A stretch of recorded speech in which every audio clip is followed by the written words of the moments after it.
What are some of the most mind-blowing, little-known facts that will completely change the way we see the world? Benford's Law.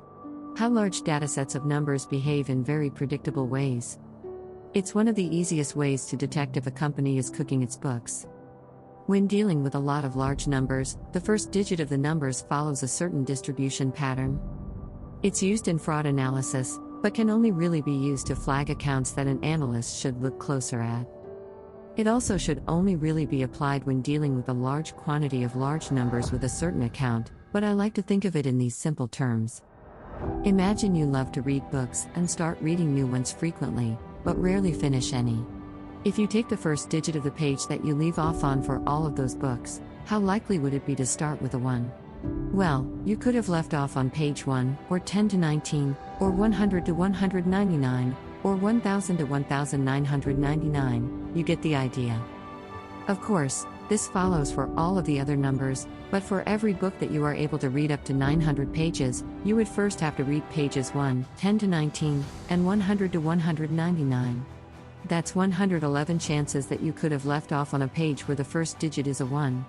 But after reading 899 pages, you only would have had 11 chances to leave off on a page that started with a 9, page 9 and pages 90 to 99.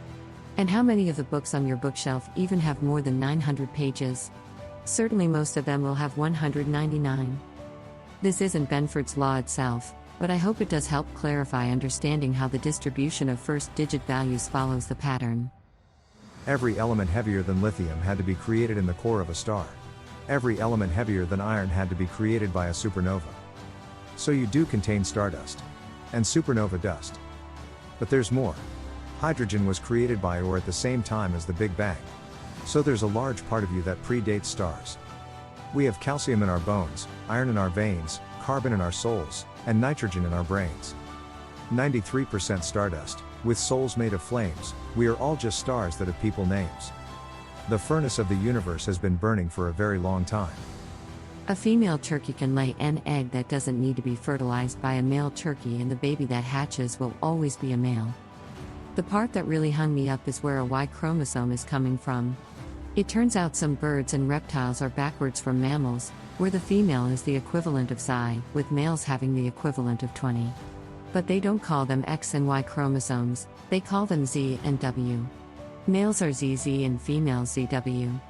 So the Z chromosome, along with the others, gets duplicated every once in a while and you've got one super inbred turkey.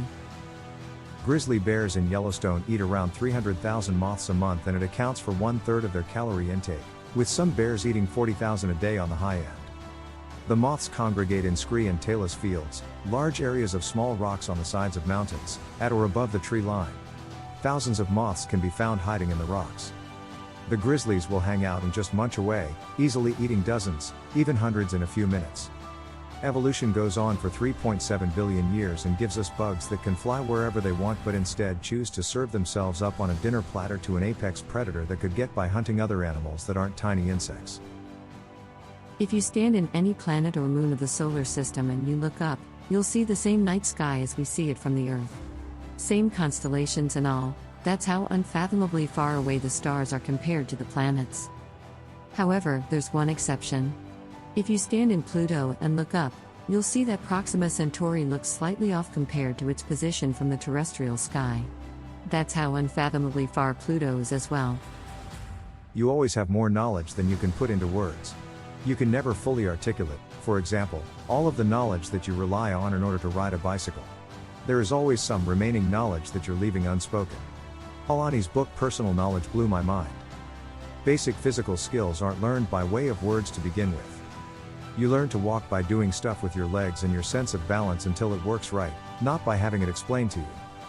You learn to catch a ball by watching other people do it, then trying to do what they did, and eventually figure out how to coordinate your eyes and arms and legs to put your hand where the ball's going to be.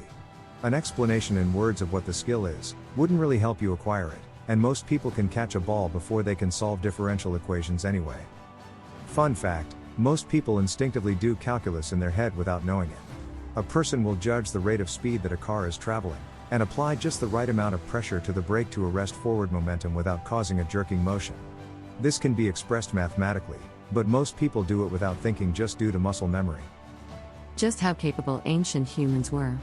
At least 50,000 years ago, humans crossed about 60 miles of open ocean and colonized Australia. The timeline for colonizing America has been consistently pushed back.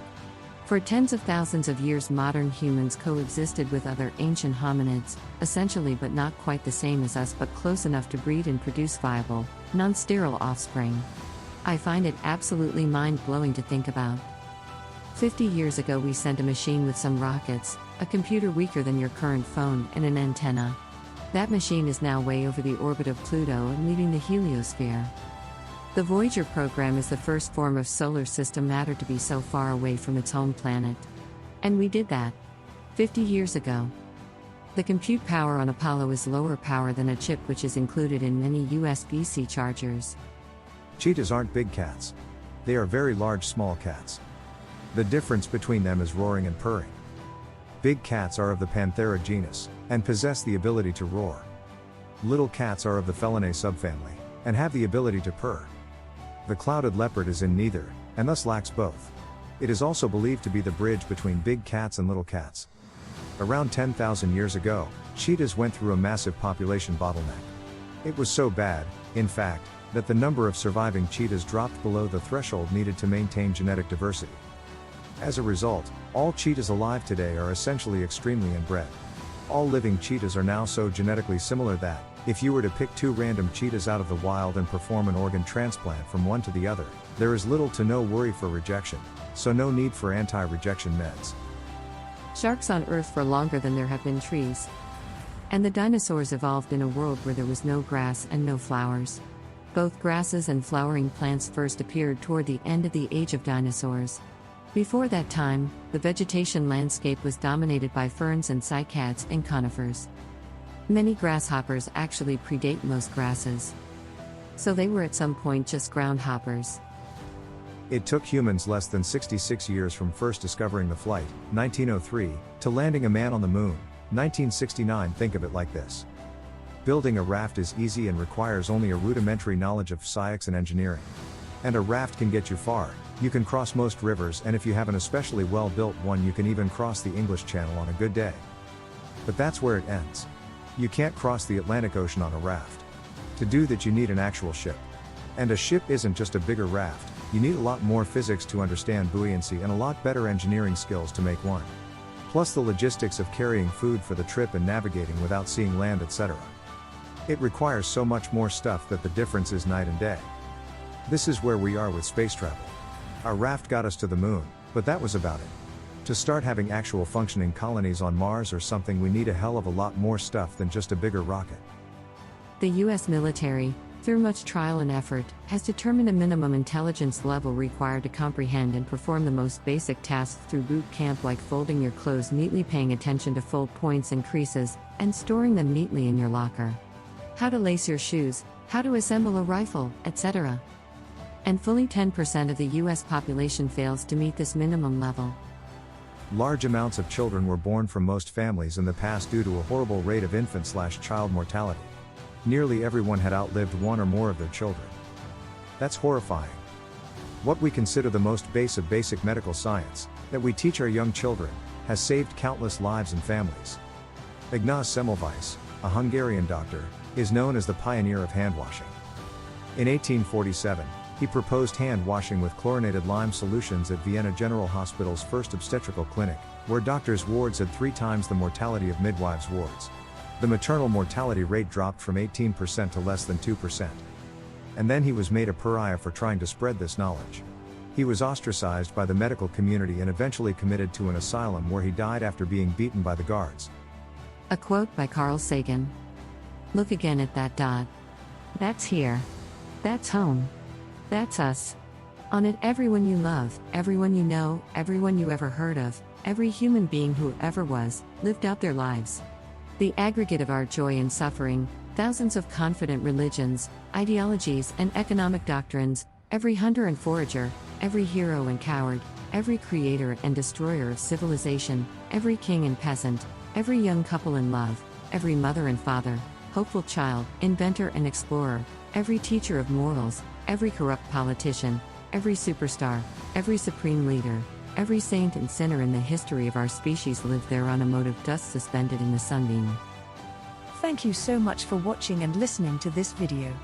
If you enjoyed this video, do like and subscribe and watch the other videos on this playlist.